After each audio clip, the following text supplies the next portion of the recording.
Hi friends, welcome to my channel. நாம் வந்துட்டு இப்போ எள்ளுருண்டை எப்படி பண்ணலான்னு பார்க்கலாம்.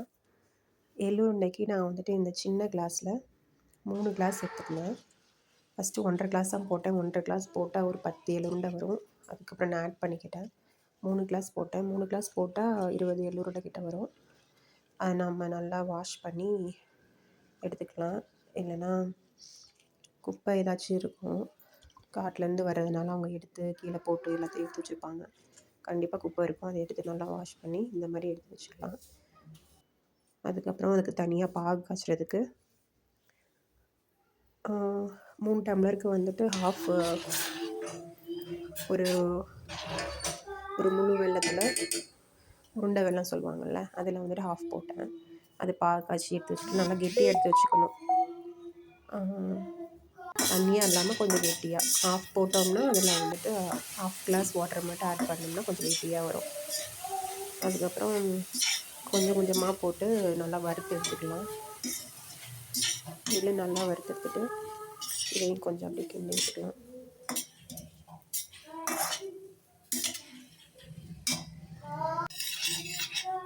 இப்போ நல்லா பொரிஞ்சு வரதை நீங்கள் பார்க்கலாம். நல்லா பொரிஞ்சு வரட்டும். நல்லா வெடிக்கணும், எல்லாமே வெடித்தா தான் வந்துட்டு நல்லாயிருக்கும். இந்த மாதிரி நல்லா பொரிஞ்சு வந்ததுக்கப்புறம் நம்ம மிக்ஸி ஜாரில் போட்டு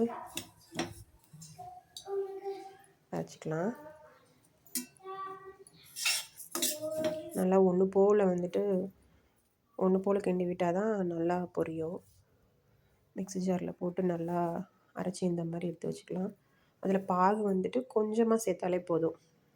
நான் வந்துட்டு அதில் கடலைப்பருப்பும் பாதாமும் போட்டு லாஸ்ட்டாக அரைக்கும் போது கொஞ்சமாக போட்டு அதையும் மிக்ஸ் பண்ணிக்கிட்டேன். மிக்ஸி ஜார்லேயே போட்டு அரைச்சி வச்சுக்கிட்டேன். இப்போ லைட்டாக நெய் மட்டும் கையில் மட்டும் தொட்டுட்டு இந்த மாதிரி பாகு கொஞ்சம் கொஞ்சமாக ஊற்றி நல்லா மிக்ஸ் பண்ணுங்கள். இல்லைன்னா கொலன்னு ஆயிரும். கொஞ்சமாக ஊற்றினாலே அதுக்கு தான் கெட்டியாக பாகு அரைச்சிக்கணும். கெட்டியாக பாகு அரைச்சிக்கிட்டோன்னா நம்ம வந்துட்டு நல்லா டேஸ்ட்டாகவும் இருக்கும். இல்லை ரொம்ப தண்ணியாக இருக்கிற மாதிரி கொலன்னு இருக்கிற மாதிரி இருக்கும். நான் கொஞ்சம் லூஸாக தான் பண்ணிட்டேன். நீங்கள் கொஞ்சம் கெட்டியாக பாகு பண்ணிட்டீங்கன்னா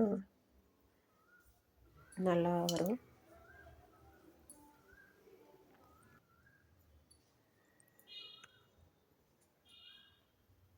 இந்த மாதிரி செஞ்சு குழந்தைங்களுக்கு டெய்லி ஒன்று கொடுங்க. ரொம்ப சத்தானது. நீங்களும் சாப்பிடுங்க. என்னதான் இருந்தாலும் நம்ம பாட்டி செய்கிற மாதிரி அந்த காலத்தில் நல்லா இடித்து எல்லாம் செஞ்சு கொடுப்பாங்க. அந்த டேஸ்ட்டுக்கு வராது. வரும், முக்கால்வாசி வரும் டேஸ்ட், அவ்வளோதான்.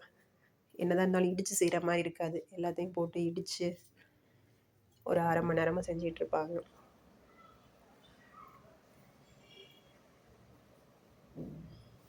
பாருங்கள் எவ்வளோ சூப்பராக வந்திருக்குன்னு. நான் ஃபஸ்ட் டைம் பண்ணியிருக்கேன். எப்படி இருக்குதுன்னு பார்த்து சொல்லுங்கள்.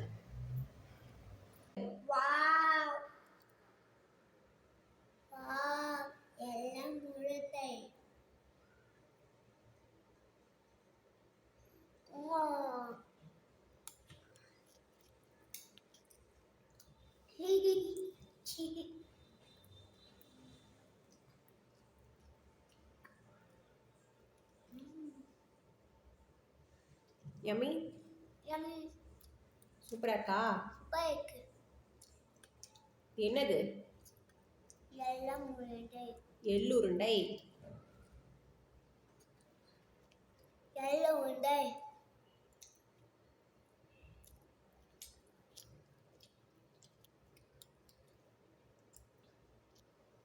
Wow, so nice.